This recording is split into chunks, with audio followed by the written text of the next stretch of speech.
Are you ready?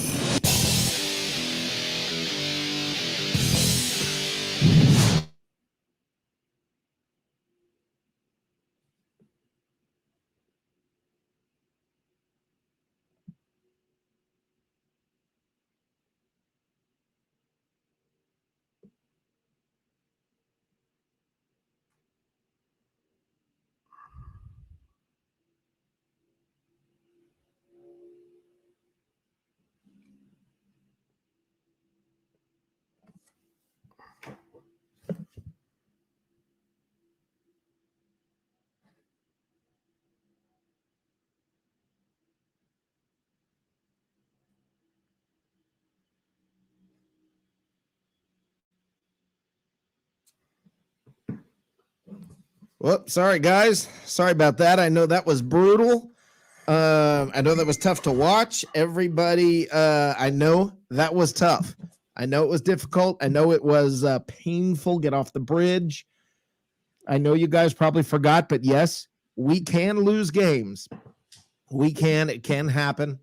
And, well, there you go. Mama said there'd be days like this. Here you go. Here you go. We'll make it through this. We will come through on the other side. We'll talk about all of it. We'll go through it with you. We'll experience the misery with you, the heartache, everything we watched today, the tragedy, the trauma, and I mean that literally, the trauma. We will talk about all of it. I am here. I am your host, Rick Hughes. You guys may be used to me on the on Tuesday night on Buck as well. You know what the F stands for on Buck AF. I'm here with my co-host, dazzling David White-Scarver. How you doing, I don't Dave? feel very dazzling at the moment. Yeah, it's kind of hard to, isn't it? Listen, guys, we're gonna be okay. Everybody, buckle up and get ready. We're gonna open up the phones in a little while. They're not open yet, but they will be. So we will be available for you. Don't jump. Talk to us first. It's going to be okay. I promise you it will be okay. We're going to be fine. I don't want to do this, but let's quickly recap these four horrible quarters. Dave, start off the game. Well, the Rams kicked to the Bucs for a touchout, and both teams had a bunch of 3-and-outs. The game had a playoff atmosphere with the teams feeling each other out. Cooper Kupp tipped the catchable ball to Bucs cornerback Jamel Dean. It was right in his hands and dropped. It was kind of a precursor of things to come. Russ Cockrell broke up what would have been a 62-yard touchdown throw from Stafford to former Buck Deshaun Jackson on a big third down play with 8:45 left in the quarter. And with 5:34 left in the quarter, a third down pass from Brady to Gronkowski fell incomplete off his fingertips deep in Rams territory.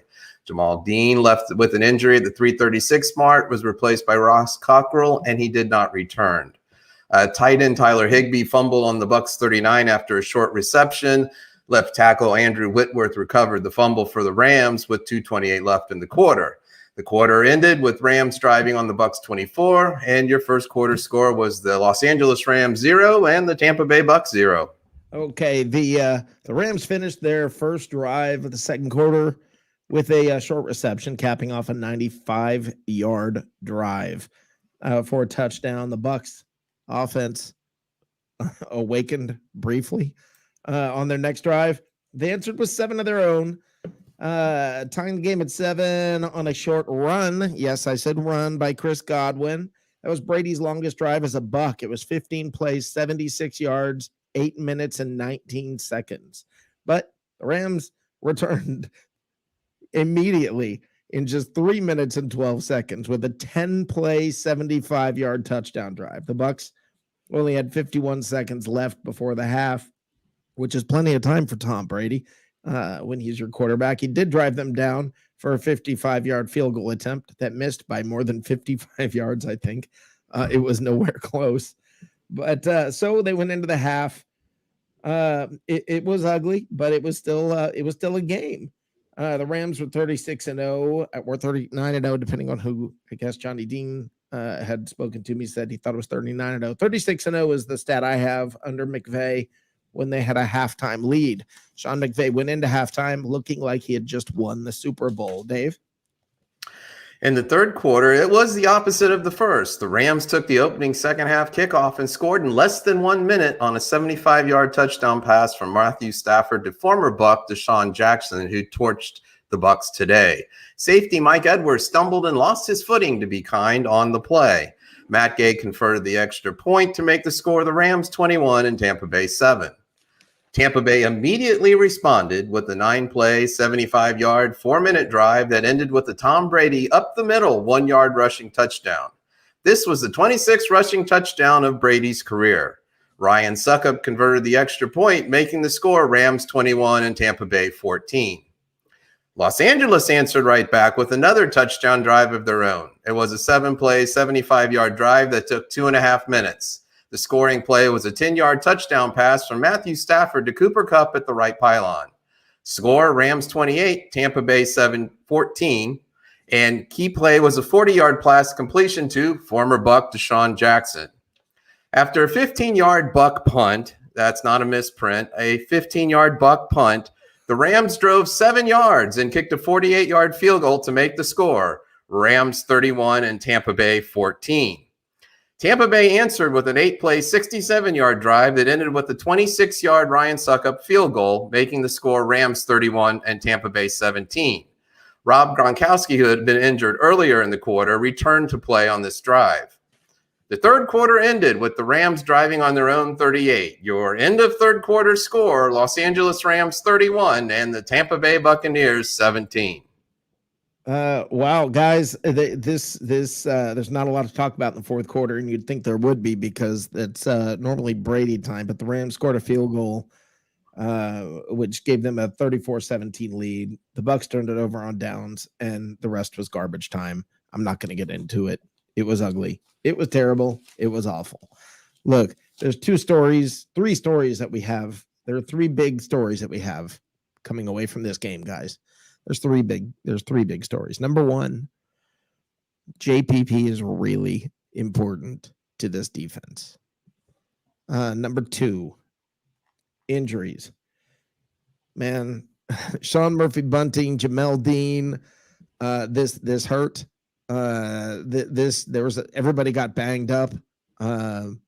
It was ugly. It was tough. It was brutal.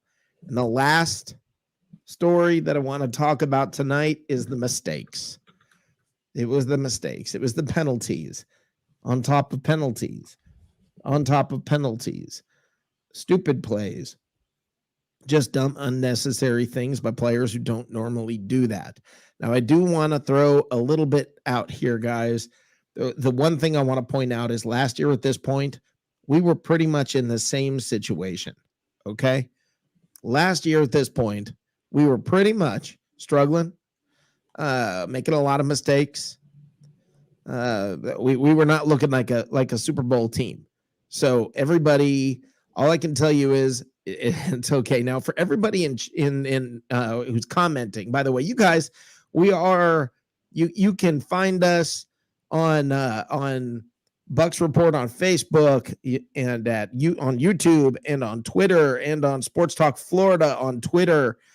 And for all of you who are commenting there, I'm reading a lot of comments that I want to address really quickly because almost everybody is saying the same thing. All I keep seeing from so many of you guys is the defense sucked. Guys, the defense was injured and got their hat handed to them by a team that just flat out played better today. Do not say this defense sucks.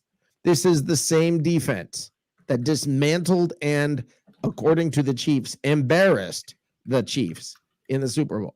This defense does not suck. All right. They had a bad day. You lose one game, it doesn't mean your defense sucks. All right, everybody. Let's just be clear about that. They had a rough day. There were a lot of injuries. The Rams played lights out. They're gunning for the Buccaneers because the Bucs are the champs. This is what it looks like when you've got a target on your back. Okay. You got a team's best when you were not at your best. Suck it up, brush off the dust. I can tell you this, and we'll get into this later. I would not want to be the New England Patriots next week. I can tell you Brady is going to be hell bent on embarrassing them after a game like this. Dave, any general thoughts on the game today? Well, here's what bothered me most, and there was a lot of things to be bothered about this game. The first quarter was scoreless, and it had a feel of a playoff game. And then your coordinators were making adjustments. And quite frankly, the Rams outcoached the Bucs coordinators. Well, you didn't have anybody to adjust with. Everybody's injured. I mean, you're literally D. Delaney was coming and starting for you because everybody else was injured. Well, they should have made adjustments up front. They were getting absolutely no pressure on Stafford, and that sack was in garbage time at the end. They still could have made some type. And you're missing JPP. I understand. Yeah, that's but kind again, of a big deal. But they were playing with them, and they were playing with each other, and they were feeling them out like it was a playoff game.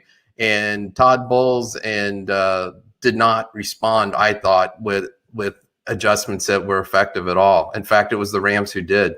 Well, I don't know that there was anything they could do to adjust. When you don't have the horses, when you don't have the people to adjust with, there's not much you can do. I mean, they were outmatched, and let's be honest, Brady didn't have his best game.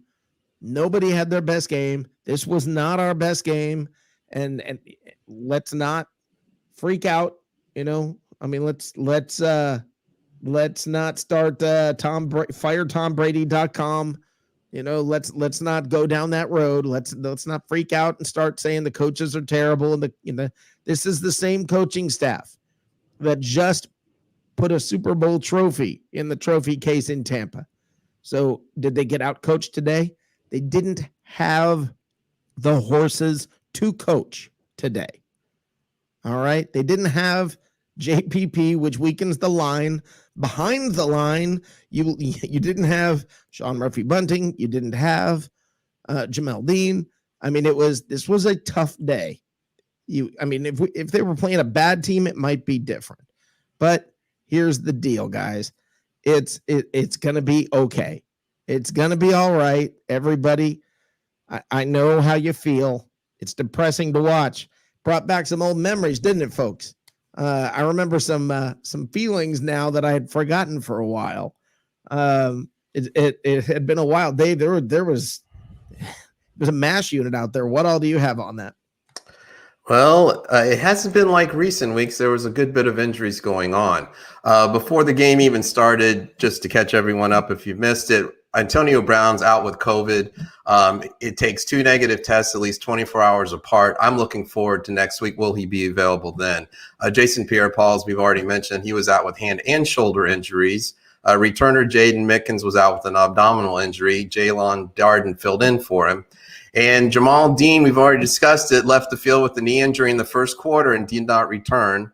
Rob Gronkowski suffered a rib injury with 11 minutes left in the third and went into the medical tent after a really intense hit by linebacker Terrell Lewis of the Rams. He went into the locker room for x-rays. Gronk returned to the game later in the third quarter and contributed. And then on the last garbage touchdown play, Giovanni Bernard was injured on the reception. He kept held on for a touchdown, but he appeared to have a leg injury. He did leave under his own power, so hopefully there's not much there. And if to add insult to injury, Bruce Arians was hit in the knee by his own player with 3 minutes to go in the fourth and crumbled like a folding chair. He got back up and finished coaching the game. Yeah, I mean, guys, this is how it goes when your last touchdown at garbage time, when your guy gets hurt on a catch where he ends up flipping into the air, when your head coach gets dinged up. I mean, put him on the injury report next week. He'll be I getting mean, treatment. It was a pretty good hit. He might have had a little hyperextension of the yeah, knee, quite frankly. yeah. I mean, the bottom line, guys. Mama said there'd be days like this. It sucks. It sucks. It does. We're all gonna make it through it. On a positive note, now we can stop talking about being undefeated. On a negative note, the Bucs are not in first place in their division. And let that soak in, let that wash over you guys. They are tied with the Saints, one game behind the Carolina Panthers. Let that wash over you guys. It's not some cakewalk. This season's not just going to be a cakewalk to the finish line like some of you thought. And some of you guys, I'm telling you guys, watching the comments on Facebook and watching some of the comments and seeing some of the comments right now, guys, we're going to be okay. You just can't flip out. You really can't. I mean, this is the kind of thing where, man, sometimes this stuff happens. You have a bad game. And it's what I've been saying all along. The games like this, everybody who's been saying they're going to go undefeated, they're going to go undefeated. I've been saying, everybody just hold on. The ball bounces weird sometimes. When your head coach gets hurt, gets dinged up, it's a bad day. Okay? It's a bad day. Well, we're better off than the Chiefs. They lost today at home to the Chargers 30-24, and they're now 1-2. Yeah, I mean, it's okay. It's not perfect, and the refusal to run the football is always a problem with this team. I don't understand, and I it's just this absolute hell-bent refusal to have a running game. They don't want it. They're not gonna. They won't. They will not have it, and that's like a. I don't know. It's some sort of a fixation that they have where they just, or especially early in the season, they won't run the ball. They do later in the year, but they just won't do it early in the year, and I don't understand it. I don't get it. Now, I'll be honest with you, the running backs didn't look so bad today. Fournette, I don't know how many receptions he had, Dave, if you can look that up, but it seemed like he was doing a good job, and Giovanni Bernard was doing a good job. Our running backs were doing a decent job catching the ball. We just, we weren't going to run the ball, and we weren't that far behind all game. Not really until the end of the third quarter. We were not that far behind.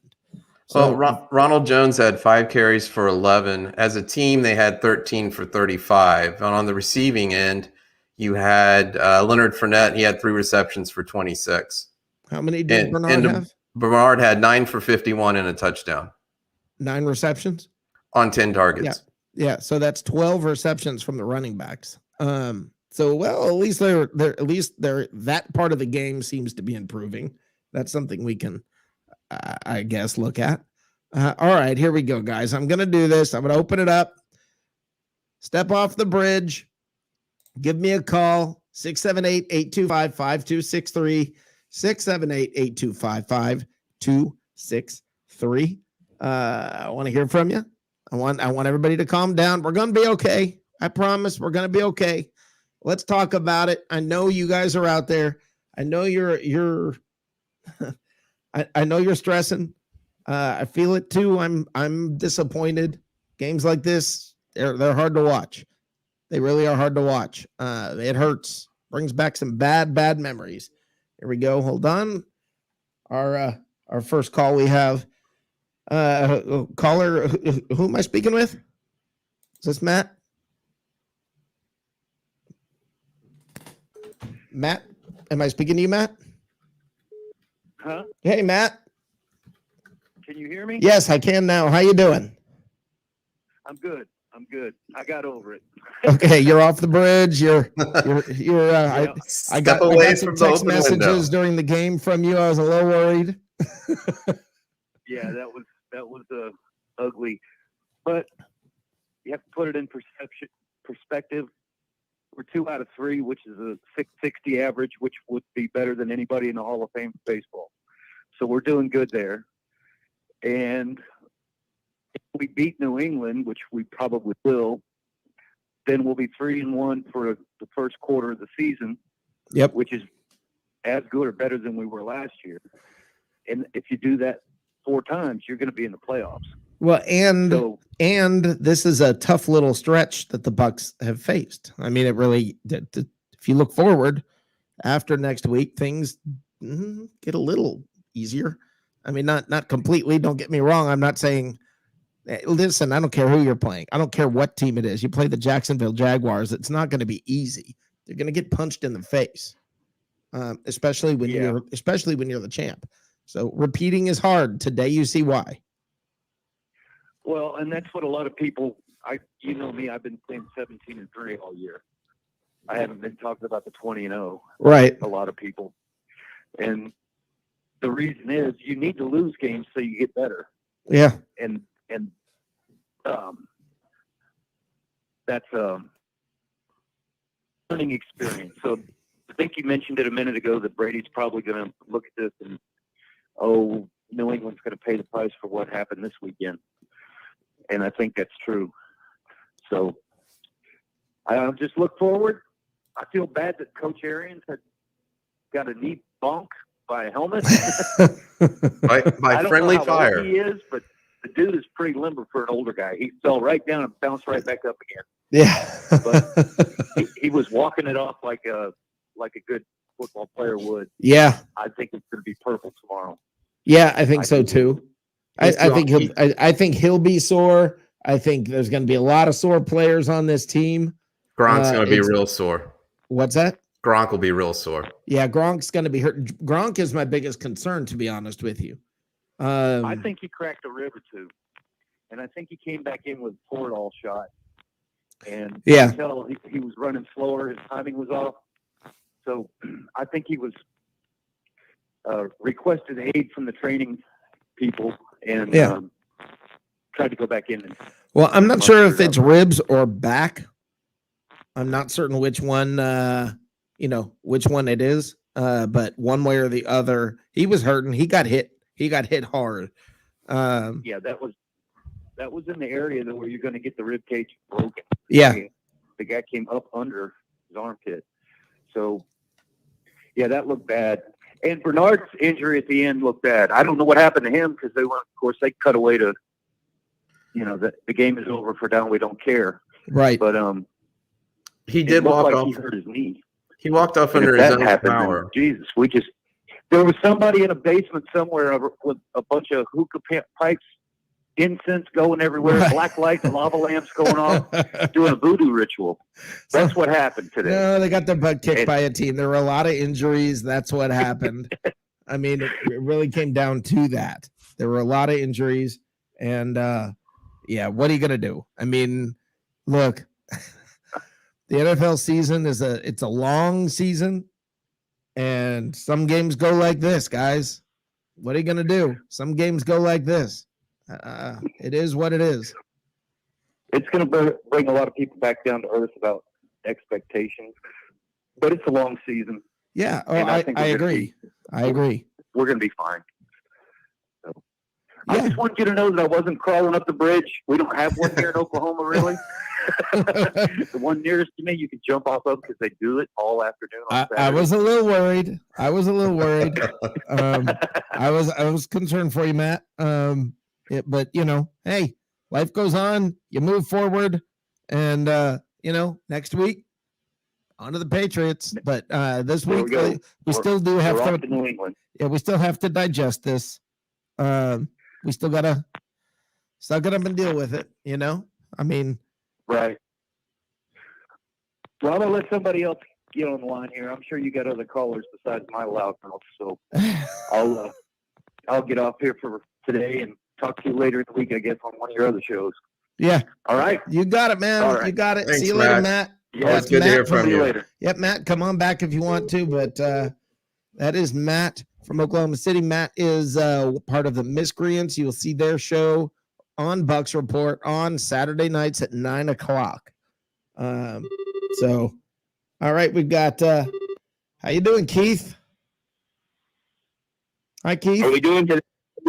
Are we what? I said, how are we doing today, gentlemen? We're doing good. We are doing good. It was a rough day, but all right. Shake off the dust. Hey, the Bucs. Everybody's one time out of the last how many? We're gonna be fine. The Bucs have won 10 out of their last 11, including a Super Bowl. That's pretty good. Yeah, it's kind of hard to flip out too much. But absolutely. Do we have any kind of like stat of the day music or anything we can play, or should I just like give you the stat of the day? Here we go. All right, everybody, it's our stat of the day. This is such a ripoff of you know who. Stat of the day. Go ahead. Tom Brady led the Buccaneers today in rushing with 16 yards. You're welcome. Have a nice day. Wow, that's brutal. That's a tough thing. When Tom Brady has a rushing touchdown and he's your leading rusher. Oof. I think he's blowing up the fantasy points for rushing, right? Touchdown. He had a rushing touchdown. Yeah. What was that, like a 0.4 yard per carry? That's awesome. It's amazing. That's amazing. By the way, Dave, he's a sleeper. He's a sleeper. I got to say this. By the way, you know who in New Orleans still hasn't thrown for 150 yards in a game? In an entire game. Tom Brady's a dual threat quarterback. Once they cleaned out that knee, look out. He is good to go. Once they cleaned out that knee, he's fry. Yeah, absolutely. I heard you mention it, or I heard you asking, or somebody was asking about the injuries today. Yeah. According to Arians in his press conference, Giovanni Bernard and Rob Gronkowski look to be fine. There's no word on corner Jamel Dean further. Whatever, they're gonna look him over again tomorrow. But the big question is, how did Bruce Arians survive his being folded like a chair, as Dave said? He said, and I quote, "I'm tough, shit." That was his quote. I cussed because it was his quote. And of course, Bucs fans, I've seen the comments. There's probably 50,000 of them that say they have to address the cornerback situation. Bruce Arians was asked that exact question. Said they've already added 2 corners in the last 2 weeks in Pierre Desire and Rashard Robinson. Whether or not he was, being sarcastic, I don't know. But Richard Sherman has not yet been signed, Bucs fans. That's the news. He has not been signed, and according to Arians, they already have their corners. Call it a guess. There's still phone calls being made. Well, I think Richard Sherman probably has, that screenshot 75 missed calls from Jason Light. Yeah. But can you get here now? Yeah. Well, they converted Ali Marpet's contract. I heard you guys touch on this. That broke an 11-game winning streak dating back to when they were 7-5 last year. Yep. Bucs fans, the Rams are a very good team. That's right. They have a quarterback who seems to work very well with and within Sean McVay's system. Sean McVay, you got a little John Gruden or revenge mode in you there, that whole Deshaun Jackson thing. We'll talk about that another time. A little salty out there, aren't you, Bucs fans? Yeah, I can imagine. I'll say this. Injury, going into a game with that many people missing, those big names, your JPPs and your Antonio Browns, so you take a hit to both sides of the ball. The punter decides, he's going to go, I don't even know what that was, that 15-yard shank. It was just that was one bad Shanksville thing after another. So kind of like when you string good plays together, good things happen. Turns out when you string a bunch of bad plays together, bad things happen. Yeah. I mean, that's how it goes. And I mean, everybody who's like, oh, the Bucs were out coached. Come on, man. I mean, they're coaching a team with one arm tied behind its back. They're doing everything they can. The other team manned up and came and brought it today. You don't blame the coaching. The coaching's not out on the field. Stop it. Now, should they have run the ball more? I think they probably should have, but look at the rushing statistics. Again, Tom Brady was the leading rusher. So I kind of get it. I kind of understand, but they do need more of a commitment to the run. I do think that's a fact. I do think so too. And I think, it's one of those things, the best laid intentions, or the best intentions, whatever the quote is. I think they intend to, but let's be honest. When Tom Brady walks into the line of scrimmage, if he sees something that he can exploit, he's going to change the play and try to exploit it because, well, he's Tom Brady. Right. But when he's your leading rusher, and I don't know, how many times was he sacked today or knocked down? A bunch. I don't know. We'll get. He got the crap kicked out of him. I know that. And who didn't wince when Rob Gronkowski took that hit? So and Brady got popped pretty good too. Ago, yeah. Well, go ahead. No, Brady got popped pretty hard too. So it's both times. I mean, when these guys they weren't just getting hit. Listen, the Rams manned up. Okay, the Rams played a great game. The Rams punched us in the face. Fact. They punched us in the face. They hit us harder. They played better. They were hungrier. The Rams, they had 3 sacks, but to me, the telling statistic is they had 6 tackles for loss. How many pressures? That's what I want to know. How many quarterback pressures? Because Brady they were all over Brady. How many knockdowns? My gosh, yeah. They were autographing his jersey all game. Yeah. That was tough. That was tough. But you're going to have that. And ladies and gentlemen, this is why it's hard to go undefeated. So now that we got that out of the way. Yeah, exactly. Let's focus on 6 months ago at the end of last season when Jamel Dean was inserted to play. 90% of you went, oh, no. Now, most of those same people are going, oh, well, Jamel Dean went out, we got hurt. Yeah, dude, if we're at Jamel Dean starting and he gets hurt, what's after him? Some guy named Ross and Delaney, who wasn't Delaney literally just put back on the practice squad like a week ago? Yeah. Well, I mean, you're so deep on the depth chart right now because of injuries. I mean, it's rough. Now, maybe Richard Sherman doesn't want to come here. Okay, that may be why Bruce Arians is saying what he's saying. I mean, Bruce Arians saying, no, we've got our cornerbacks. Listen, that he also said Antonio Brown was never coming to Tampa. I mean, he says lots of things. Listen, there were a lot of people out today.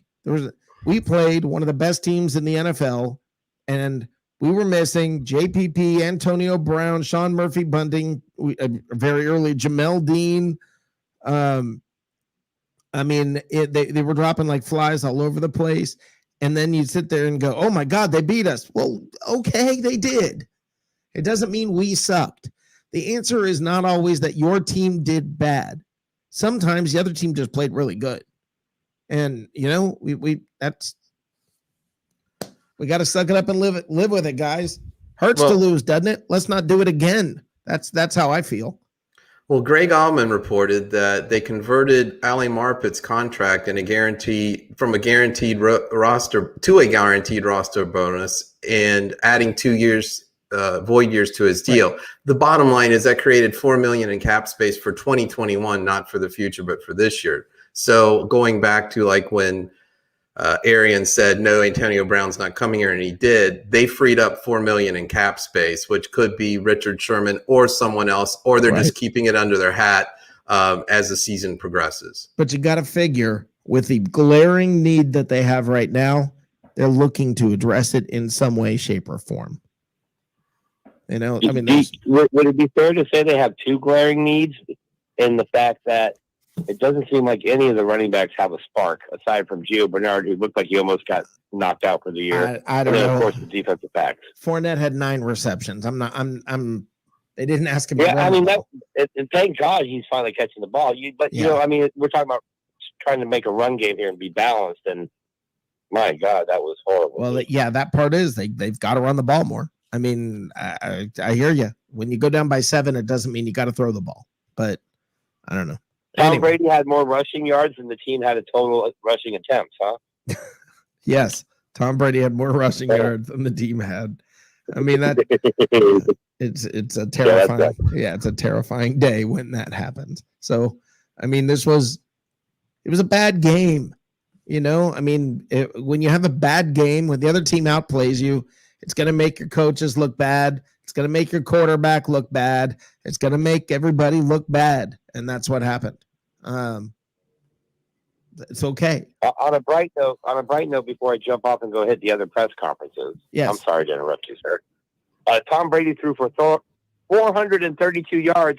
He is now 68 yards away from passing Drew Brees as the all-time NFL leading passer. And he reached. Guess where he's going to break that? How many? And he was reached. that? 68. Wow. 68 yards away from breaking the record. He'll do so in New England. In New England. Wow. And he reached 80,000 yards passing today. He and Breeze are the only two who have done that. How many yards today? 432. Goodness. In How fun many fact, passing yards? Let me what? ask you this. How many passing yards does Winston have this year?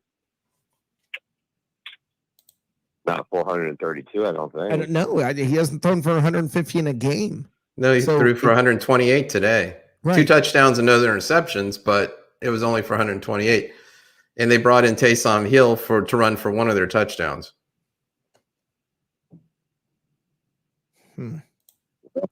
Yeah. They're out there still. Wow. Well, here's a fun I'm Brady going to head off to the press conferences. I will be back, sir. Okay. Looking forward to it. Thank you. All right, guys. Thanks, Keith. All right. Awesome. That was Keith. He will be back. Sorry for those of you who have been trying to call. Feel free to try again. I know, Jacob, you were trying to call. We are here. Give me a shout. 678-825-5263.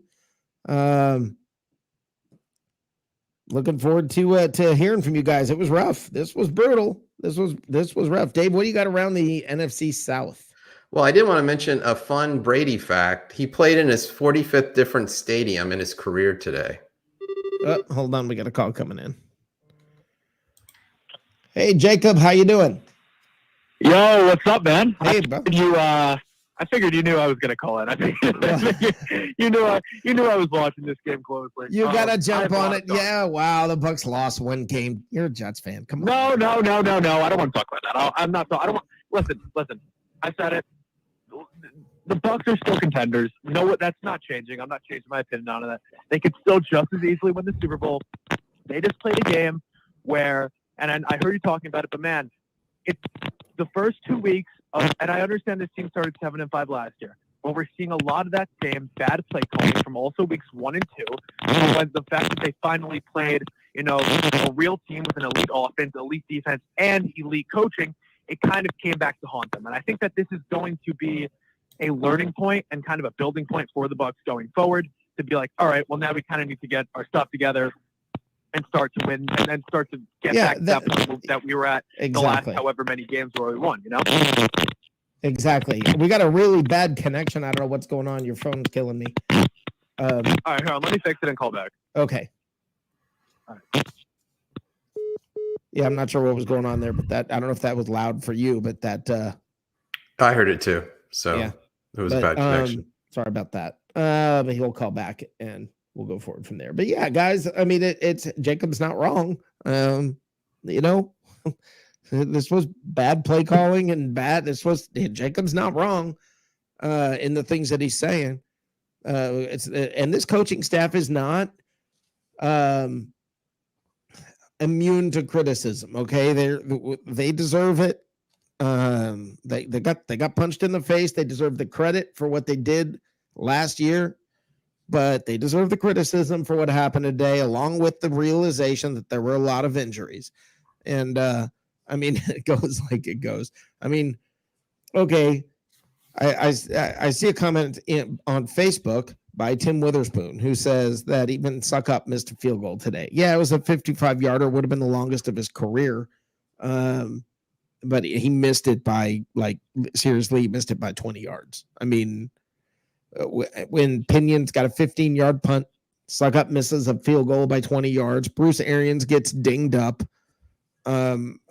Antonio Brown is out. JPP is out. Jamal Dean gets hurt. Sean Murphy Bunting is hurt. The list goes on. At some point, Gronk gets hurt during the game. Giovanni Bernard gets hurt during the game. At some point, you just go, holy crap. I'm glad we got out. It seems like, we don't know about Jamel Dean, but everybody else seems like we're probably going to be okay. A day like today, we almost lost our head coach to injury, guys. Well, I'm still disturbed about the number of penalties. We had 7 to the Rams 1. Now, that's a lot less than the 11 we had in week 1 and week 2. But at this point, I just don't understand why they have so many penalties. They were at the beginning of the game, too. Or in critical situations. And that's what bothered me. It is what it is. It is what it is. And as Tim Witherspoon says, all that crap that Rick said, and Brady's the top rusher. It's just one of those days, man. It's just one of those days. Dave, the NFC South. Well, a spoiler alert, everybody but the Bucs won. On Thursday night, Carolina downed the Houston Texans 24-9 at NRG Stadium. They're now 3-0 and leading the division. Texans fell to 1-2. Sam Darnold keeps cranking up the numbers. He was 24-34 for 304 yards. He didn't have a passing touchdown, but he rushed for 2. The problem the Panthers have is that Christian McCaffrey was injured, his hamstring, in the second quarter, and he never returned. He was replaced by rookie running back Chuba Hubbard, the 4th-round pick out of Oklahoma State, and head coach Matt Rule indicated that McCaffrey will be out, quote, a few weeks. New Orleans traveled to Foxborough today as the Bill Belichick $163 million revenge tour took a big hit today as the Saints trampled the Patriots 28-13. Saints are 2-1. New England dropped to 1-2 in our opponents next week. Mac Jones looked like a rookie today with 3 interceptions. Yeah. Jameis Winston, as we alluded to, he was only 13 of 21 for 128 yards, 2 touchdowns, and no interceptions. Did you see one of his touchdowns was absolutely typical Jameis, where he just closed his eyes, falling backwards, getting back, threw the ball up in the air, and it just so happened that one of his receivers happened to slightly. Right. That was classic Jameis right there. Yeah. If you're looking at the Saints as a team, Kamara bounced back. He had 5 yards rushing last week. He had 89 with the receiving touchdown today. At one point, it was 21-13, one-score game. Then the Saints went on a 75-yard, 13-play drive with Taysom Hill with a 4-yard run off right guard for a touchdown to put the game away. Yeah. Mac Jones was the leading rusher for the Patriots for 28 yards. So you've got 2 teams mating in Foxborough next week whose quarterbacks were the leading rushers in the prior week. Moving on to Atlanta at the Giants. This game was just forgettable. The Falcons won on a 40-yard field goal by Koo as time expired. If you had either side's offensive players in fantasy, you weren't happy. Eli, the big event of that game to me was Eli Manning's jersey was retired at halftime.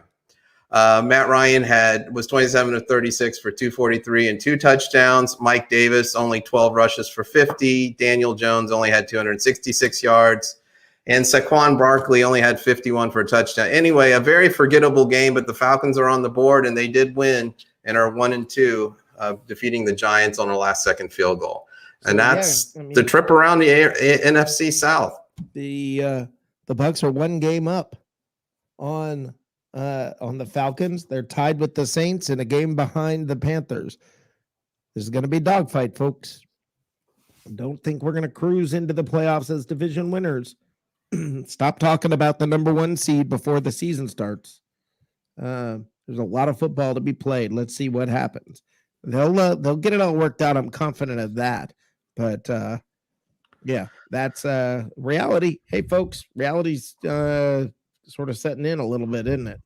Well, looking around the league, I did want to mention Justin Tucker kicked a record 66-yard field goal for the Ravens as they won with time expiring at Ford Field 19-17. So if he misses the 66-yarder, the Lions beat the Ravens. So he kicks a 66-yarder, a record, and they win. Yeah, you gotta laugh at stuff like that. And then there was also a 68-yard attempt by the Cardinals against the Jaguars, and much like sort of like an Alabama flashback, the Jaguars planted a kick returner underneath the goalpost. When the kick came up just short, the Jaguars kick returner had a 109-yard kick return, longest in NFL history, for a touchdown. So they lost. I mean, Urban is he's consistent, but yeah. What can you say? You think Urban's got a headache yet?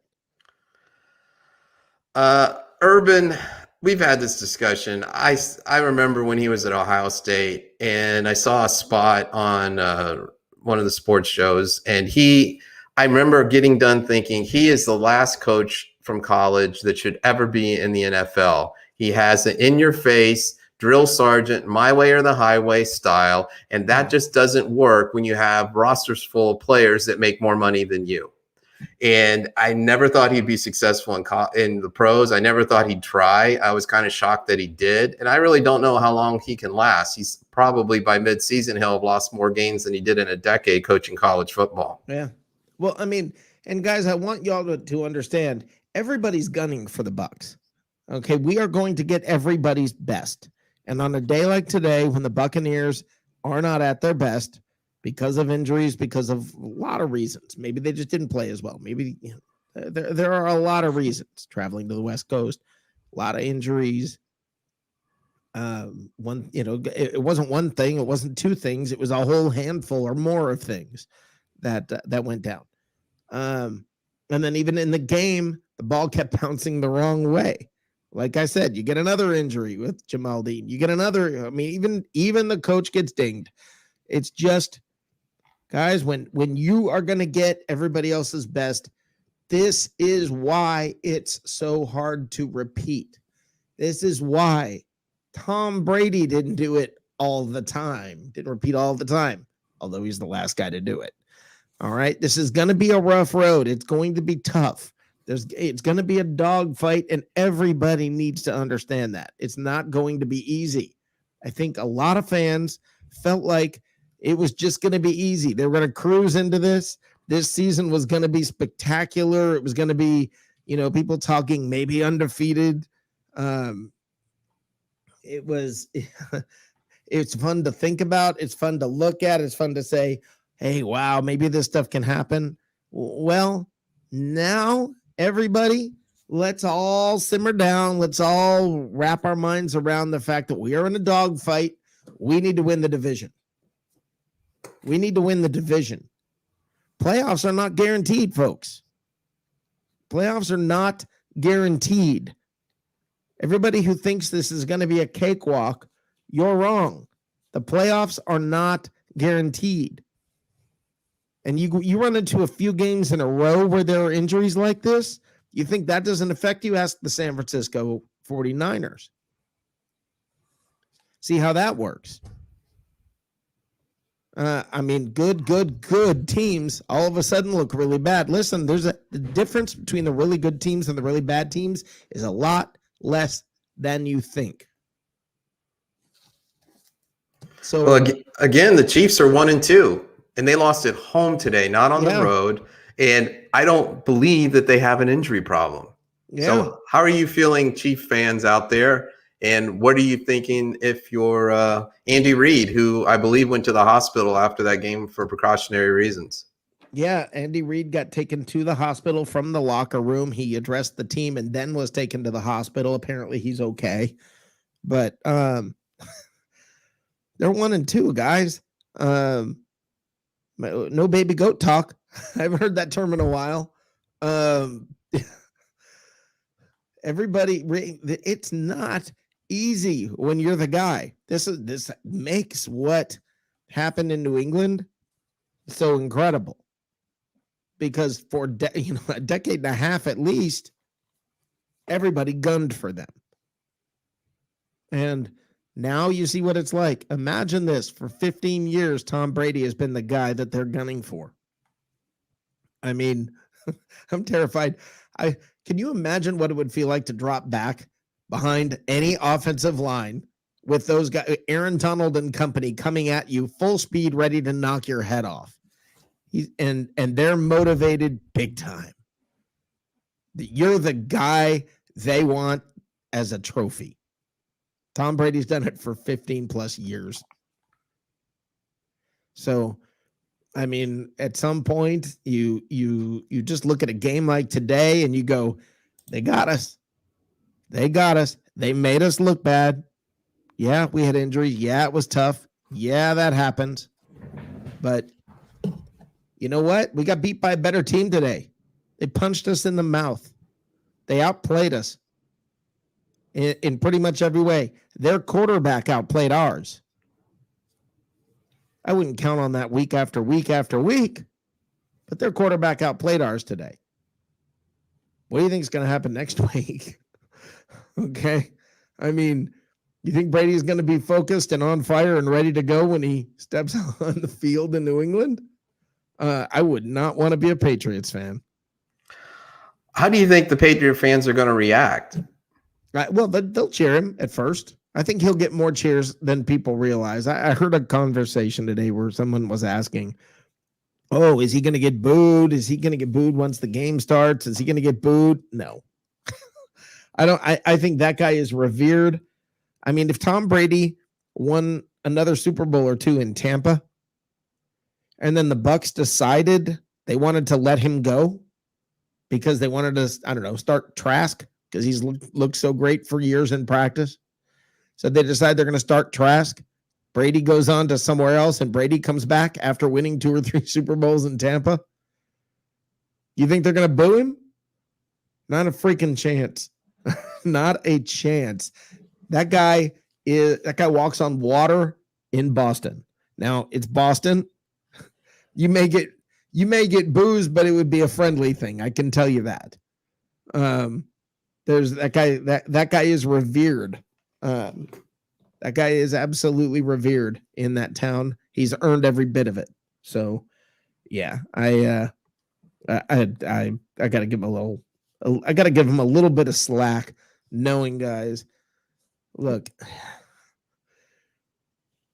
it's a problem. Now, Stephen Raffman says Brady came to play. The defensive scheme does need adjustment. Not getting pressure.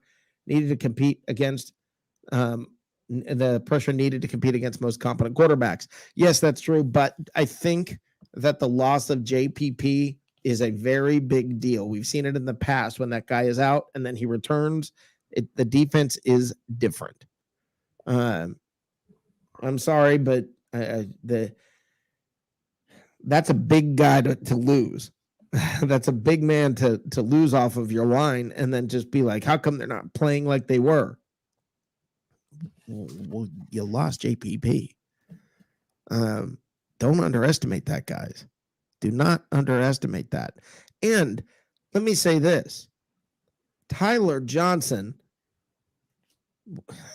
thank you very much, sir. You showed up. You showed up today. I think Tyler Johnson deserves props. That guy, and Mike Evans also had a great game. Chris Godwin did what he could do. I mean, you didn't have AB out there, and I think that's the least talked about thing. Nobody was talking about it really much before the game. Yeah, AB's out, whatever. We're talking AB. I want you to think of any team that if you say, okay, we're going to take AB off and we're going to take JPP off,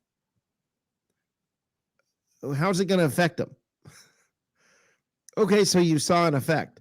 I think it would take a couple of weeks for this coaching staff to do what they need to do to get the scheme adjusted, to get everything where it needs to be.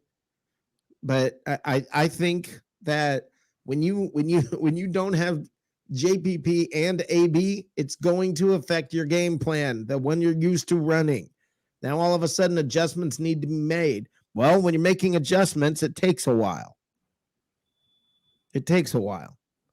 Now, I mean, they got punched in the face by the better team. Next, that's how we all need to feel. Guys, brush it off. Brush it off.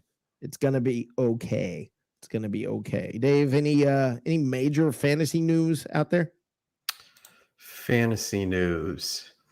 Well, we already mentioned McCaffrey is out for a few weeks, according to coach. And I already mentioned Chuba Howard is his backup.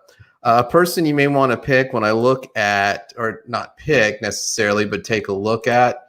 When I say that, I mean players who are less than 50% owned in most fantasy leagues, is Emmanuel Sanders for Buffalo. He had 6 targets, 5 receptions, 94 yards, and 2 touchdowns. And another player that came out of nowhere was Peyton Barber, running back for Vegas. He had 23 carries, 111 yards, and a touchdown, and 3 of 5 3 receptions on 5 targets and 31 yards. So that's another player you might want to take a look at. If you're hurting at quarterback because of injuries, Sam Darnold is less than half owned in many leagues. And also Tyler Heineke. He had a good game for Washington. So there's some players, if you're getting a little thin and you need to shore some things up, or you've got injuries of your own, there's some players that you may want to take a look at. Well, let me make a comment here. Someone on YouTube, I'm actually going to bring this comment up, said, so basically we won because of luck last year, if we're going to blame the injury storylines. I'm not going to tell you that luck has nothing to do with it. When you have very few injuries, if not almost none, basically last year, and Vita Vea made it back. There's some good luck there. And in the Super Bowl, the Chiefs lost 2 of their offensive linemen. You want me to say that doesn't play into it? You're going to be wrong. I know you think you're being funny or cute or smart or whatever, but listen, man, if you get bit by the injury bug, you going to tell me that doesn't affect your team? So, I mean, seriously, yeah, next man up, but okay, next. But there's a reason why those next men up weren't starters to begin with. They're not going to be better players unless it's a very unusual situation like Brady and Bledsoe years ago.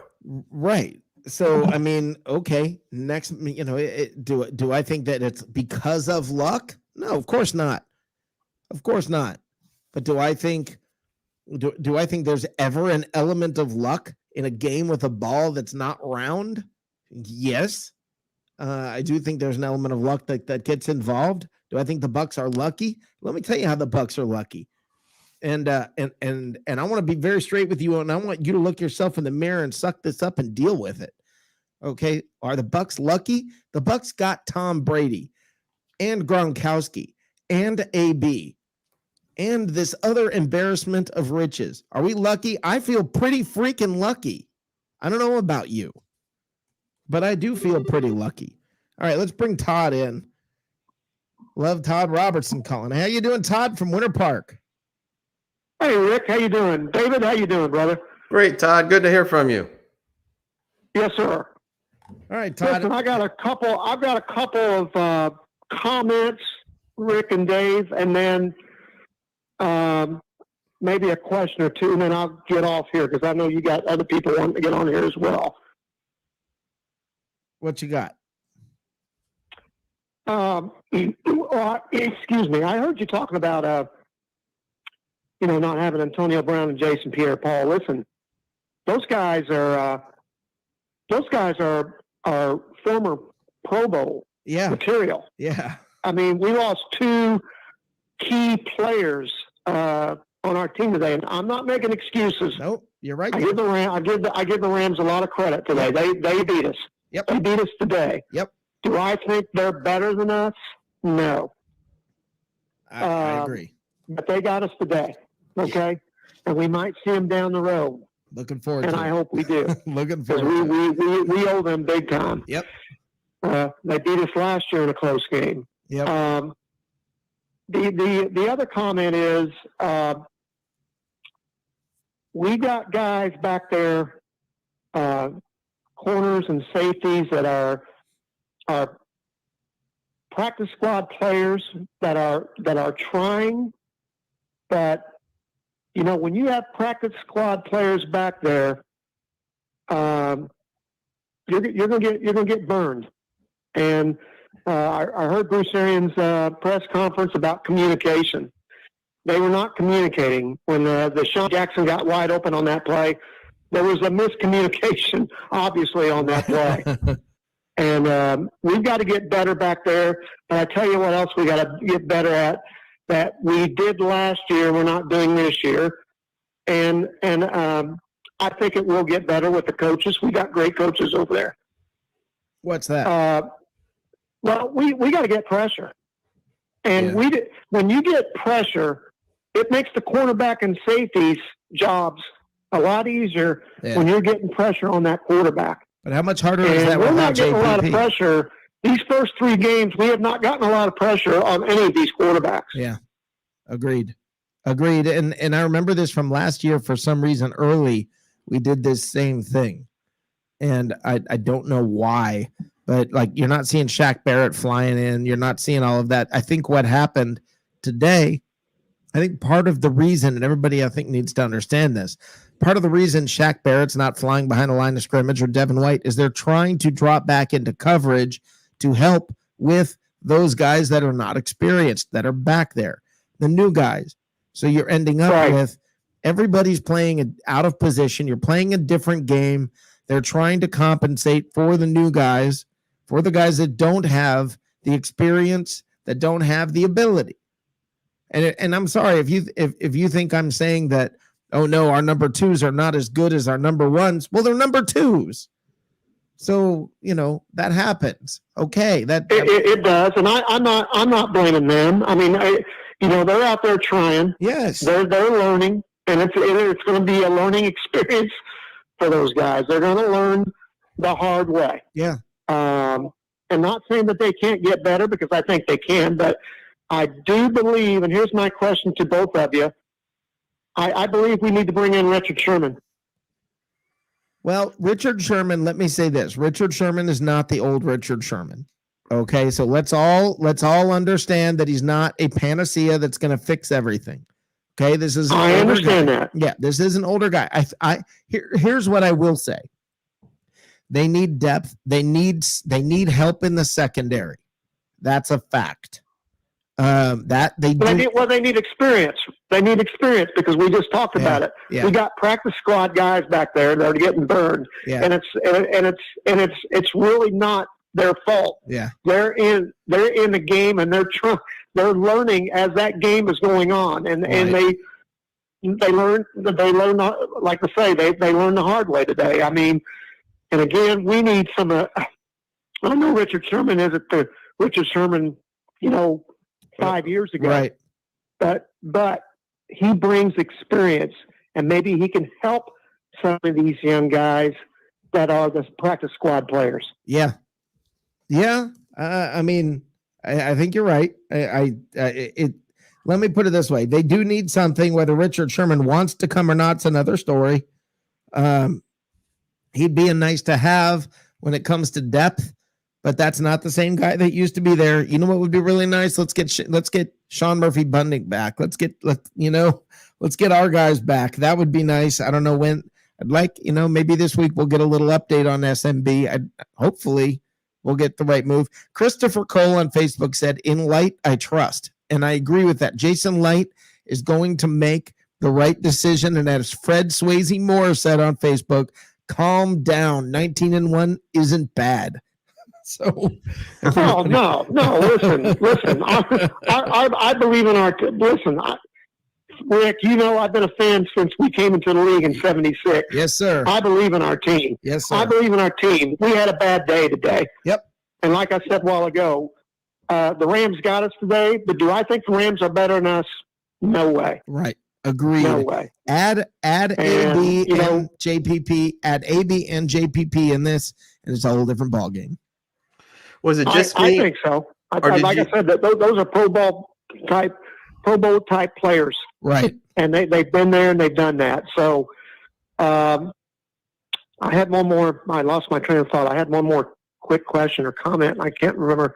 Well, I have a remember what it was question. now, but Did it feel like Joe anyway, Tryon-Shoyinka disappeared I today? think we will bounce back next week. I think Tom Brady will have the guys fired up and ready, and I think those guys will want to play and win for Tom Brady in New England next week. Agreed. I would not want to beat New England next week. No. Yeah. Thank you for calling, we're Todd. lacking our running game is in trouble right now. Oh, I agree. We got to get a little better. And we did this last year. We start out slow at the running game. We got to have a running game to set up the play action. Yep. So that's it for me. I agree with you completely, though. Everything you said, I agree completely. They need to improve the running game. Absolutely. And I thought Gio Bernard played a great game today. Tyler Johnson played a great game today. Mike Evans, as usual. Chris Godwin, as usual. Yep, there were bright spots. Let's just move on. Let's heal from the punch we took to the face, and we'll be fine. Thanks, Todd. Yes, sir. Thank you, Todd. Rick. Thanks, David. Y'all have a good night. Have a great night. You too. All right, that's Todd from Winter Park. Love it when that guy calls. Absolutely. Love it when that guy calls. Well, Rick, let me ask you, because it just sort of hit me while we were talking. Joe Tryon-Shoyinka, I had to look up and see. He had 2 solo tackles and a pass deflection, but he didn't seem like he was even out there from my perspective. Well, he did not play as much as I was thinking he would. I thought he was going to be all over the place, and he was not on the field nearly as much as I expected him to be out there. I was seriously looking for him. There was even a key moment in the game, and I don't know what was going on. There's a very key moment in the game when Ndamukong Suh and Vita Vea were both off the field as well. So understand this, guys. I don't know what was going on, but Vita Vea and Ndamukong Suh and JPP were not on the line during some of those plays. Okay, you think of the 3 I just mentioned that were being replaced for whatever reason. And then everybody's like, well, they didn't look as good. What were we lucky last year? I mean, come on. Come on. It is what it is. Sometimes you're going to have a bad game. And when you catch a really good team who's having maybe the game of their year, right there, this is what this has been circled on the calendar. Like we're looking at next week. That was that's us this week and every other week. We're the team everybody circles on their calendar. Well, look at last year. The Saints beat the Bucs twice, and how many Buc fans were supremely confident that they were going to win at New Orleans in the playoffs? Yeah. No, you're right. I mean, it is what it is, I guess. I mean, everybody. I will say that Bucs fans were better than I expected online when I was reading comments, and there was actually it was much quieter than I expected. There were a few idiots, but in general, it was much quieter than I expected. There were far fewer comments. I mean, there was a lot of ripping our defense to shreds. Yeah, the defense that held the Chiefs to 0 touchdowns in the Super Bowl, ripping them to shreds. Oh, they suck. And that still remains the only game where Patrick Mahomes has not thrown a touchdown in his career. Yeah. Albeit short, but in his career, that's the only team that has kept him out of the end zone. They exposed them. Look at the Chiefs now. Remember the baby goat talk? Yeah, they're 1-2. I just welcome. Reality sets in, guys. At some point, understand it gets. This is how it goes. Now, in a few minutes here, we're gonna. Hold on, if this is who I think it is. Hi, caller. What's your name and where you calling from? This is Billy, the Giants fan from parts unknown. That's who I thought it was. Nice defense. You guys look like crap. Yeah, well, you know what, Billy? You are right. We got punched in the face. We did. Absolutely. Now, they did better if JPP had shown up today, but, what are you going to do? Short soldier, wah. We can let him go. What are you going to do? Yeah. How many Super Bowls you won since then? Oh! How many Super Bowls you won altogether? No, that's right. You've done none since JPP. That's right.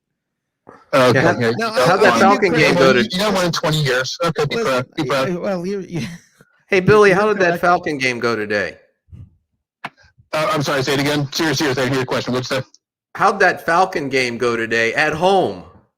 It was great until there was 2 seconds left. We're practicing for 11-22, the assassination. Oh, that's awesome. So you're practicing. That's So Yeah. you're 0 Guess and what? 3. It's So we'll game be time, buddy. overconfident. It's game time. Hey, you know what was game time? It was 4:30 in Los Angeles today. No, it was 1:30 in Los Angeles, but that's okay. Okay, well, now I just let you know I'm on the East Coast. Yeah. All right, so listen, I just wanted to say one thing to you real quick. My math, which is really not proven, but it's pretty close, comes up with the fact that 97% of tonight's viewers weren't even listeners 3 years ago. So I'm going to say you got a bunch of bandwagon jumpers on your show there, Mr. Hotshot. Well, I would agree that there are some, and you know The what? more They're the welcome. merrier. They are welcome. They are welcome. Absolutely welcome. And Yeah. as opposed, It's such a total expansion team mindset. listen, as Oh, opposed, yeah, expansion team from 40 years ago. you Anyway, lost to I'm the sorry, 45. Falcons. You lost to the Falcons today. That's kind of like an expansion team. All right, we kind of got me there. No, Okay, so that was actually silent for a moment. A guy from New York. hey, I'm allowed to prank your calls every now and then. Okay. But listen, I'm going to let you go and talk to your other losers. But I just want to say one thing. Somehow, my wife has stood by me for 29 years. I don't know how she puts up with this jackass, but she does. So shout out to my wife. I'm not going to leave her name because she's also in parts unknown. Billy the Jackass from New York, the Giants fan. Thank you for calling, Billy. I think Billy's gone in more ways than one. I think that's our. I hope he becomes a regular caller. Billy the Jackass Giants fan. Hey, we lost to the Falcons. I'm going to call in and really razz you guys. Yeah, that was kind of bad timing. Billy the Jackass Giants fan. He's consistent. Yeah. Well, what are you gonna do? What are you gonna do? That was awesome. That actually makes my day when he called last week too. I liked it. That was fun. And everybody, seriously, don't be afraid. Call in. Let it go, man. Let it go. Let it all out. We're here to help. That's right. We are here to help. Let it out. Call us up. Tell us how you think the defense sucks. Tell us how you think this team sucks. We're ready. Bring it. Yeah, the number's at the bottom of the screen there. Don't be afraid. 678-825-5263. Listen, I gave that guy plenty of time, didn't I? I'll give you time. So come on, bring it. Convince me that our defense sucks. Somebody call me up and try and convince me that our defense sucks. Oh, on As cue. you wish. On cue. How you doing? What up? How y'all doing over there? Good. This is Steven. Great. Steven, one of the miscreants is called. How you doing? Yes, sir. Doing great. Great show. I called because what was that guy's name? Billy? Billy the Jackass Giants fan. Yes. Dude, that I have never heard a more apt name in my life. That was crazy. Dude, you're 0-3. You're clowning somebody who's 2-1 and your ass is 0-3. Are you kidding me right now? But they're gearing up for the Bucs game, and they're probably going to be 0 and whatever. Just so we're overconfident. They're getting up to be 0-6. I mean, come on. They're practicing. Come on. They're practicing. Yeah, they're practicing. If they're practicing, they got real good at losing. They got that down. They don't have to worry about that kind of practice. No, but you got to ace it before you move on to the next lesson. So they're going to keep doing it. 0-3 is a pretty good ace. Yeah. I mean, Yeah. no wins. Yeah. You got losing down. Yeah.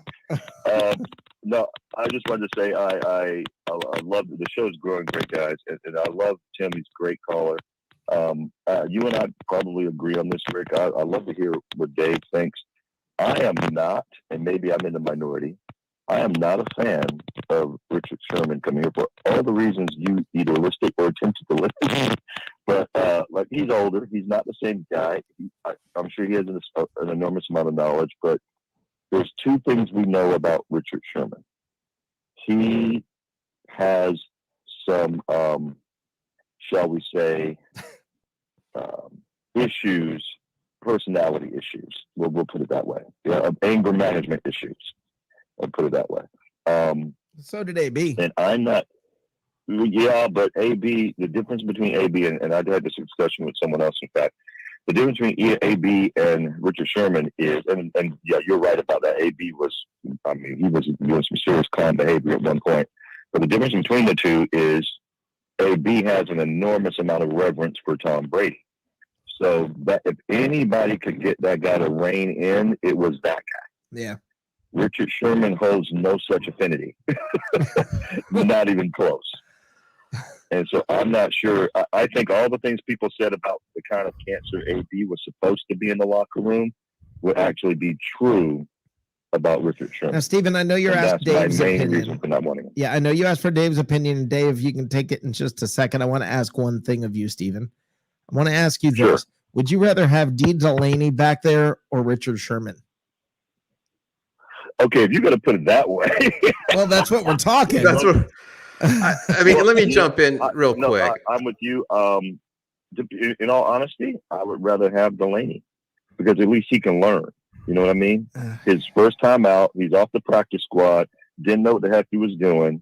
I get it. You can have, again, Stephon Gilmore had horrible. I think the first 3 or 4 games he played for New England, he was not good. Not good. And I promise you, I watched those games. They played $11 million a year for this guy. He was not good. It takes time.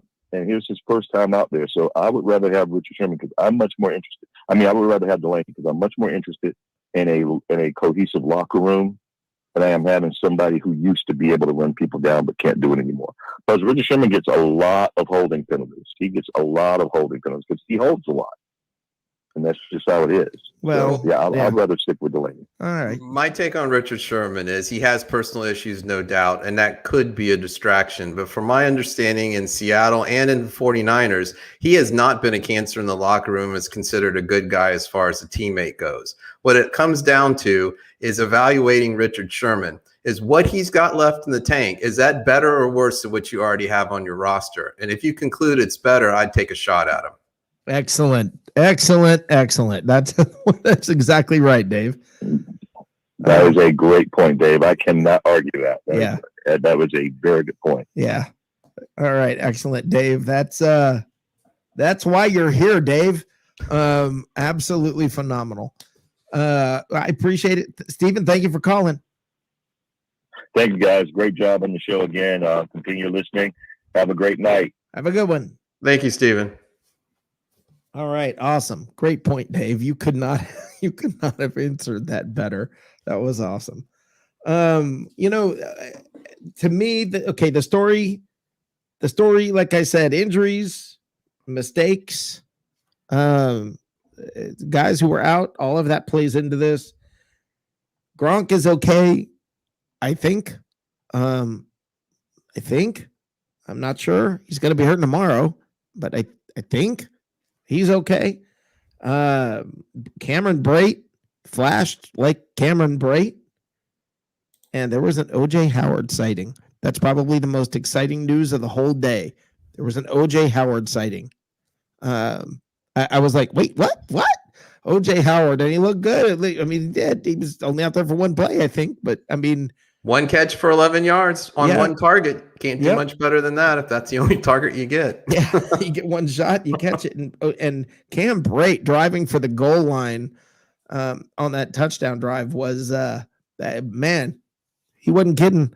He lowered his shoulder and just he bulldogged towards that goal line, came up a yard short, but he was that good. I want to talk about this, guys. Tom Brady cannot play cornerback.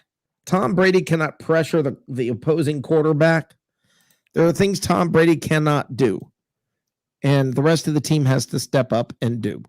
And I think days like today, now the coaches know what these guys are going to do on the field. And in the long run, you're building your depth. Look, I don't know what's up with Jamel Dean. I don't know how long it'll be till SMB comes back. But when those guys come back, the guys that are on the field now are gaining valuable experience. let's take what we can from this game and, take a deep breath, breathe in, breathe out, take the lumps you got coming at you, brush off the dust, and be better for it. And that's what I hope this team does. And I think Tom Brady is the kind of leader where that's the way that things will go. I think the team will be better for this. I think they're going to come out next week. I think they're going to embarrass the Patriots. I think this is the wake up call that was necessary. Hold on, we got a call coming in. Hey, caller, who am I speaking with? Hey, speaking of Alex Prather. Hey, Alex, how are you? Pretty good, pretty good. I was just wondering, what do you guys think Brady's MVP chances are after this loss? Thank you. Well, I mean, you can hang around. What do I think is MVP? Look, nobody's going to play 17 great games. Okay. If the team ends up 16-1, I think Brady's chances are just fine. Thank you. I think what matters is what happens after today. Dave? It's week 3. Of course, it doesn't help his chances, but he'll probably be in the top 10. There's going to be other guys that are going to have great years as well. To me, it's just too early. And of course, a loss and the offense not functioning very well today doesn't help. But I don't think it's one of 17 games. We'll see. I mean, I still think he'll finish in the top 10 as far as MVP goes. It just depends on how other guys play. Yeah, I agree. Okay, he hung up. I think you're right. I think that's absolutely true, though. I think, look, man, what do I think today did to Brady's MVP chances? What didn't help? What do I think about what did it do for Matt Stafford's? Well, he had a great day. Okay, now let's talk about the other 16 weeks. Okay, right now we only got 3 of them down. Right, there's 14 more weeks to go. I think today is over. I'm looking forward to hearing what Brady said in the press conference, but I think you brush the dust off, you lick your wounds, you see what you got left and what you need to do to move forward, and that's where you're at. And look, man, we had a bad day. I mean, paging Richard Sherman. I don't know if that's what's happening or not. I have no idea. But look, something needs to happen. JPP, I believe, will be back. I'm not sure. I don't know how serious the shoulder injury is. If anybody has any information on that, please let me know. But look, that had an effect on the game today. It had an effect on the defense. That guy's a leader. He's not just a great player. He is a leader on the defense. And you took that piece out of the puzzle, and it had an impact. We've seen it in previous years. That guy is a lot more important than what his statistics show. That guy is a lot more important than some of the ways we think he's important. It is important that guy is on the field for the Buccaneers. So I do hope that this team is gonna get healthy. The bye week's not coming for a while, so do what you got to do to get healthy, guys. It's a big game coming up next week because they're a game back. I mean, they are a game back. And when's the last time they won the division, Dave? The Bucs last time won the division in 2007. Yeah, that's not a good thing. I mean, but after next week, I mean, you got the Patriots. I think they're going to win that. Then they got the Dolphins, right? I mean, then they got the Eagles.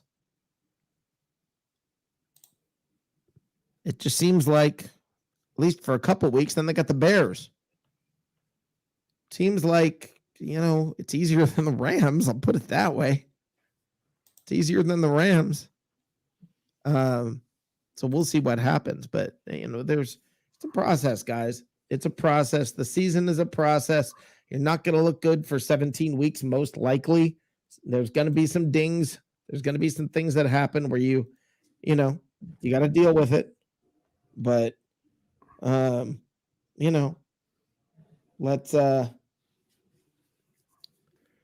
move on. I mean, does everybody agree with me on that? I mean, do you guys agree with me? What about you guys in chat? Do y'all agree? I mean, are you guys ready to jump off the bridge? Matt, you said you've calmed down, brother. That's good. That's what we need from everybody. So I don't know. I think the lingering concern is, though, just the lack of running game. It was there. Leonard Fournette had a great game in the Super Bowl running the football, but I've seen nothing this year from any of the running backs. Keith just sent me a statistic that's got to be mentioned. Justin Tucker's 66-yard field goal today was 19 yards longer than the Bears' entire offensive output in Justin Fields' first start. Congratulations to Justin Tucker. Wow. Okay. That's a brutal statistic. It's a brutal statistic. Keith, if you I don't know if you have heard anything from Brady's press conference or not, let me know. Or any of the other players, if we've heard any updates on any of that, let me know. But like Paul Tavares said on Facebook, Paul is he's one of the people watching on Facebook. Paul said, one game, long way to the finish line. And that's absolutely right. Absolutely right. So I don't know. It's gonna be. It's got what not. Let's see. Fred Swayze Moore said 9. That's Joe Tryon. Made a tackle on Robert Woods on a handoff, and Woods carried him 5 yards. He's gonna be good, but he's not ready to start yet. Okay. I'm not sure. I don't remember the play you're referring to or the angle he was trying to attack him from. But if he was coming down the line, if it's the play I'm thinking, he came from the right side of the line, the right side of the defensive line. The rush was on the other side of the defensive line, and he made his way down the defensive line and hopped on his back when there was no one else there to make the tackle. If that's the one I'm thinking of, I don't really fault him. He's the one who got to the ball. No one else was there. That would be more of a concern. But I don't know. Onward and upward. By the end of the game, guys, all I was doing was screaming at the TV to put Blaine Gabbert in because when your coach is even getting dinged up, get your freaking quarterback out. But you're going to take out your leading rusher for the day? Pull the leading rusher. There's a great stat. Somebody this week is going to bring up how many times in his career Tom Brady has been the leading rusher. Well, Mac Jones was a leading rusher for New England, so it's setting up for the dueling rushing quarterbacks games next week in Foxborough. Oh, staying with the times and keeping with a mobile quarterback. The Bucs have bucked the trend. And there's got to be some hilarious statistics for how many more yards he's rushed than any other 44-year-old quarterback. Somebody's going to have some statistic like, well, in his 40s, it's going to be crazy. That's how it goes. That is how it goes. Hey, Rick, an end of first quarter score. Green Bay's on top of San Francisco 10-0 in San Francisco.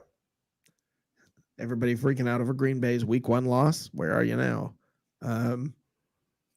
Wow. We'll go into MVP voting and how it can be unpredictable. Who would have thought at the start of 2020 that Aaron Rodgers was going to be MVP with only 5 interceptions? Yeah. and then the game against the Bucs. I didn't. Yeah. And then the game against the Bucs. That was that he came apart at the seams. Guys, that's what you need to think about. You guys remember that game last year where the Packers played and they got their hat handed to him by the Buccaneers and Aaron Rodgers looked terrible. And by the end of the year, he was the MVP. And they, I think, were the top seed in the playoffs. It's one game. To quote Aaron Rodgers, RELAX.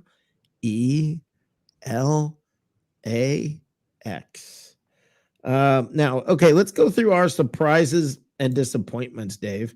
Let me give you mine first. My surprises first. I'll go through. Tyler Johnson, very pleasant surprise. Very happy with that. Tyler Johnson looked like he can be a real force in the league, given the chance. I also want to point out, I also want to say a surprise is the running backs catching the ball out of the backfield. That was a surprise for me. Probably two of the biggest, and the 15-yard punt. But well, I'll get to that in a second. What about you, Dave? What are your surprises? Well, I'll use the 15-yard punt. I mean, that's stuff you see in high school or lower football. I mean, 15 yards, seriously, on the nationally televised game of the that week. should be disappointments. We should save that for disappointments. What are the positives? What are the surprises? Well, I mean, you're right with Tyler Johnson. Out of all the receivers that the Bucs have, with AB being out, I didn't expect Tyler Johnson to come through. Right. And he actually had his long reception was for 31 yards. He was targeted 6 times and had 3 receptions, 63. I mean, at key times in the game to move the ball forward when it was critical. So he was a surprise as well. I'm still going. I understand JPP's out, but I'm going to argue that Joe Tryon-Shoyinka is now with the team and wasn't last year. It's not a 1-for-1, but I'm still very disappointed that the Bucs couldn't get any pressure of any consequence. Disappointments on yet. We're Matthew just going Stafford. surprises now. We're just going surprises. Surprises. Yes. Oh, it's hard to find one.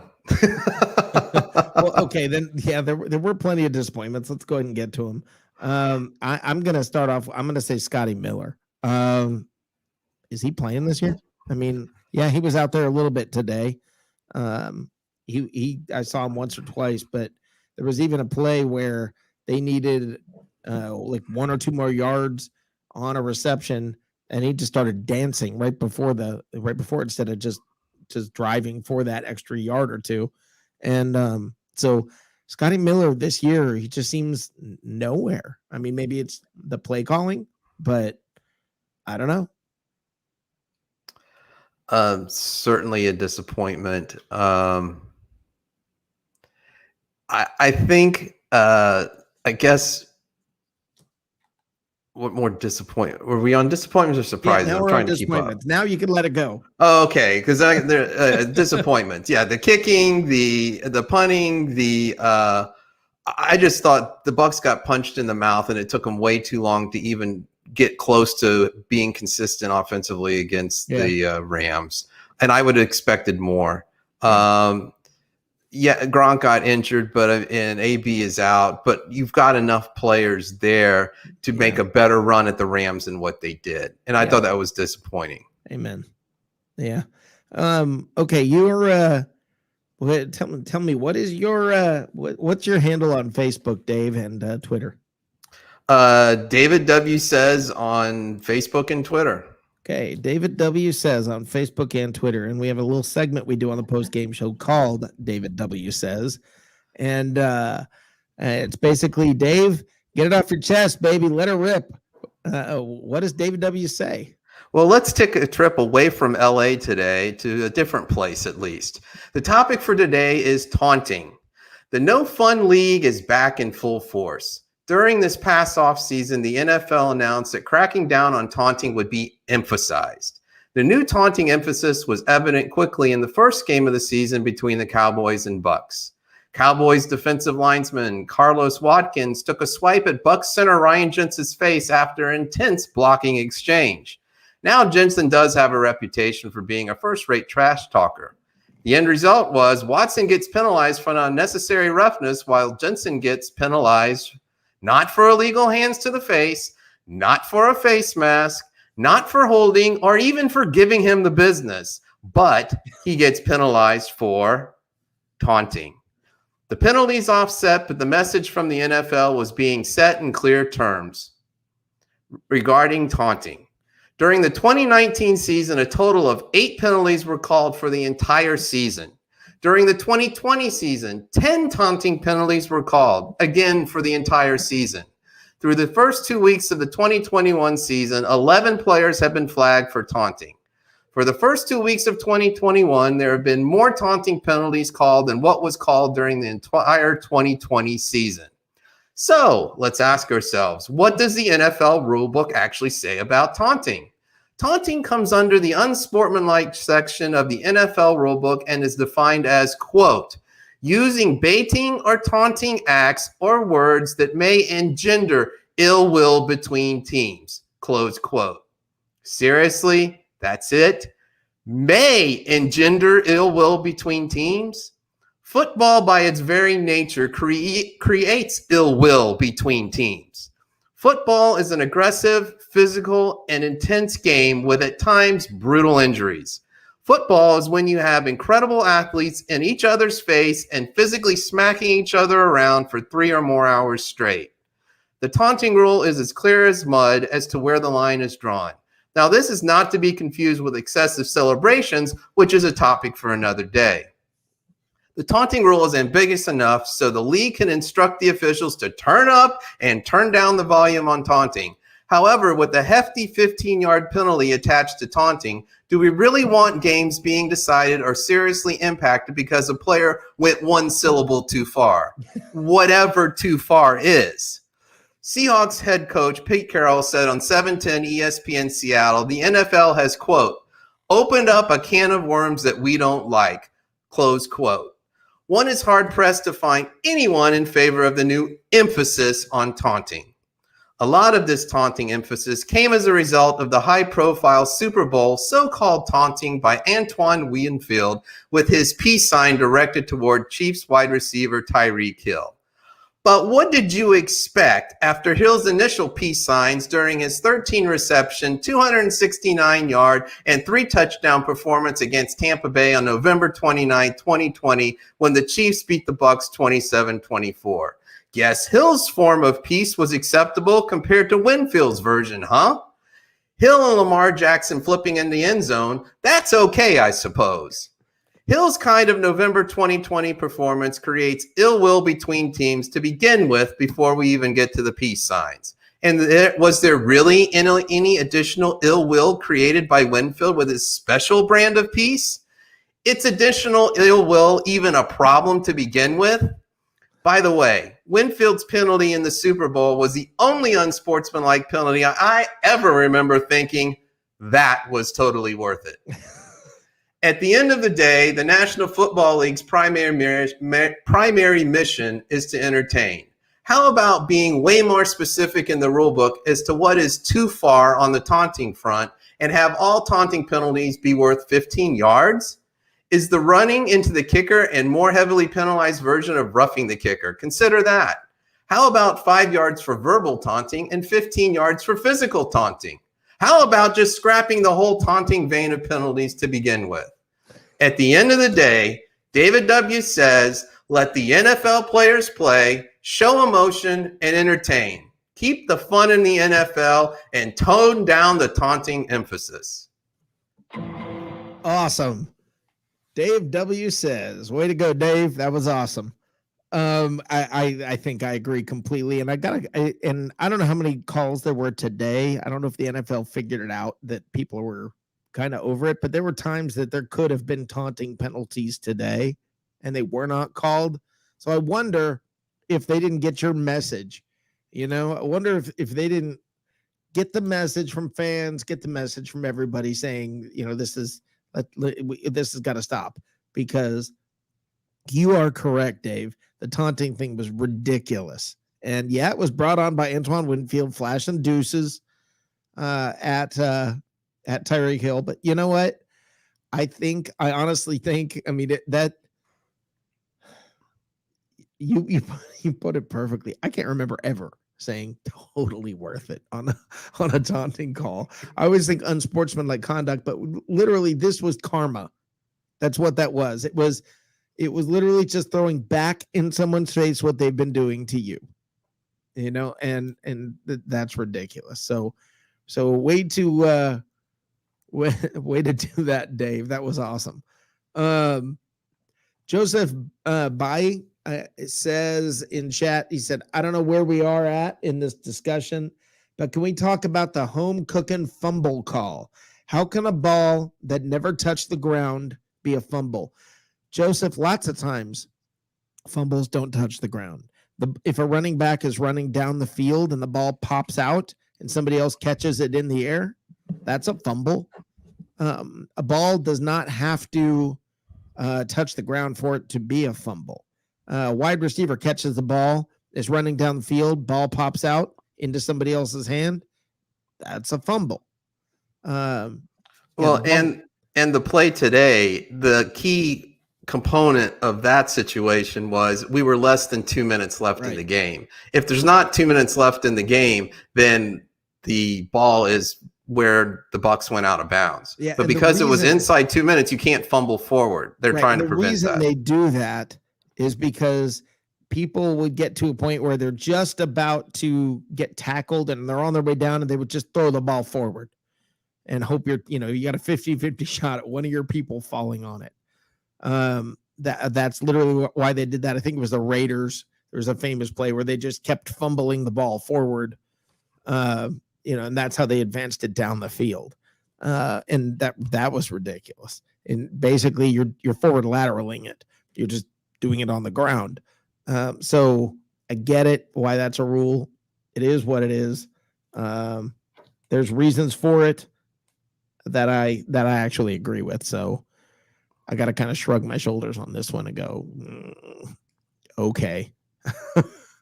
That one I didn't have a problem with. I did see a lot of people complaining online about the referees and home cooking and all of this. Guys,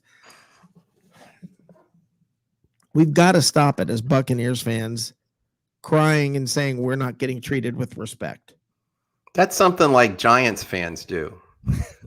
Jackass Giants fans. Listen, you got to stop with this announcer is not giving us respect. That we don't get respect because we're in Tampa. I get it. For years we didn't get respect because we hadn't earned it. But let me tell you something. Right now we get plenty of respect. We get treated fairly by referees. We're all over television. I mean, you turn on the NFL Network, there's such a huge chunk of it that is Bucs related. So, I mean, come on, guys. Stop saying that there's... Stop saying that there's... Sorry, Paul Tavares, thank you for the comment. Pay attention, Billy. Stop saying that the lack of respect, the lack of the referees don't give us breaks. We got our butt kicked.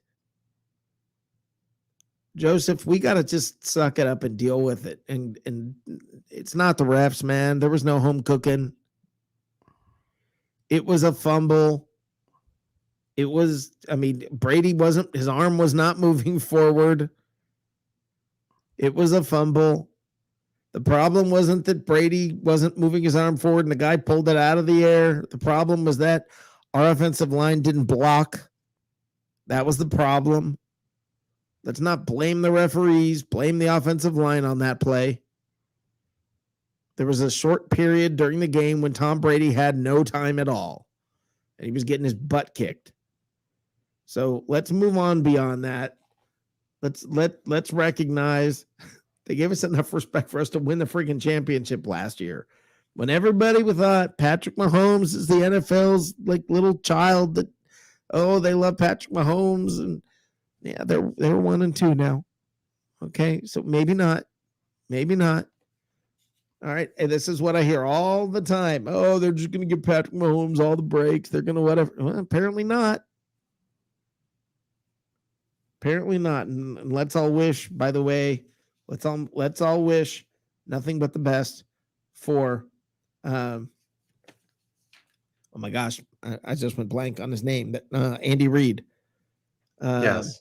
That, because he was my understanding was he was transported to the hospital after he addressed the team, was my understanding. Yeah, and that he is supposedly okay and fine. It was precautionary, but That's a concern. I mean, I'm, you know, I wish nothing but the best for the guy. I really do. You guys, you do in general seem to be doing okay. And Paul Tavares says on any given Sunday, today's Sunday equals an L. That's right. That's how it is on any given Sunday. And on this Sunday with no JPP, on this Sunday with no no AB, no SMB, Jamel Dean gets hurt on this Sunday. Guys, we got punched in the face and we lost. Let's look forward to next week, guys. Let's look forward to next week. Dave, you ready for next week? Yes, I am. Yeah. I think it's going to be a good day. We are actually, we're after 9 o'clock. And what I want to do is give, wait a minute. Tapazio, I wish you would call me right now. Oh, I really wish you would call me. Tapazio said, I'm not worried. I'm pissed because of coaching. I really wish you would call right now because I would love to talk to you about that because I'm not pissed at coaching. It wasn't a great game, but I think this. I'm going to trust these coaches. They seem to know what they're doing, and you know we did okay last year, didn't we? Even though we, I think what Mitch says here, Mitch, I think you're dead on correct, Mitch. We just played like crap today. All right, we got our butt kicked because we played like crap. It wasn't because of coaching, although we should have run the ball more. But you know what? We would have run the ball if we had a lead, but we couldn't seem to do that. Scotty Miller lost in LA Triangle. Hopefully makes it next week's game. Yeah, Scotty Miller was just, I don't know what happened there. There were bright spots, not a lot. But onward we go. Onward we go. Dave, do you have any final words you would like to say? The Bucs are 10-11 in their last 11 games, and we move. 10-1. Exactly. They've won 10 out of their last 11. Correct. Thank you. They're only one game out of first place. And it's going to be fun to watch Brady go back to Foxborough, where he's a living legend. And I'm expecting the Bucs to bounce back. And hopefully during the week, the injuries, people start getting better, start healing up. Yeah, that's going to be a big deal. That is going to be a big part of this. I'm glad I'm not Mac.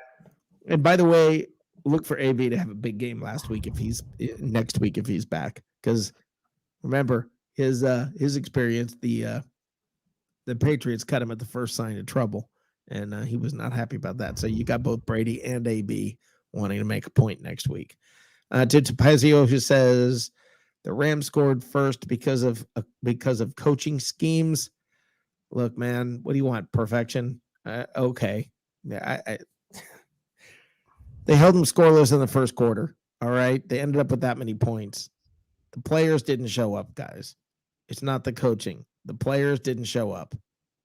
Coaching could have maybe made it a little closer. Okay. I'll agree with that. But we got beat. Period. We got beat. Period.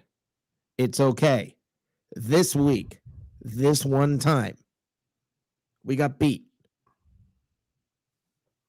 I think Mac Jones is going to be reaching for the melatonin because he's going to have a tough time sleeping this week knowing what's waiting him next Sunday. Yeah, got to agree with that. Guys, thank y'all for being here. There's another show coming on here shortly. It is live from the cheap seats with Andrew Faubert. It's a great show, a whole lot of fun. Enjoy it. He'll be around to talk. Dave, thank you once again for a great show. 3 in a row here. And onward and upward, brother. Thank you, Rick. Next Sunday in Foxborough. Go Bucs. Go Bucs. Go Bucs.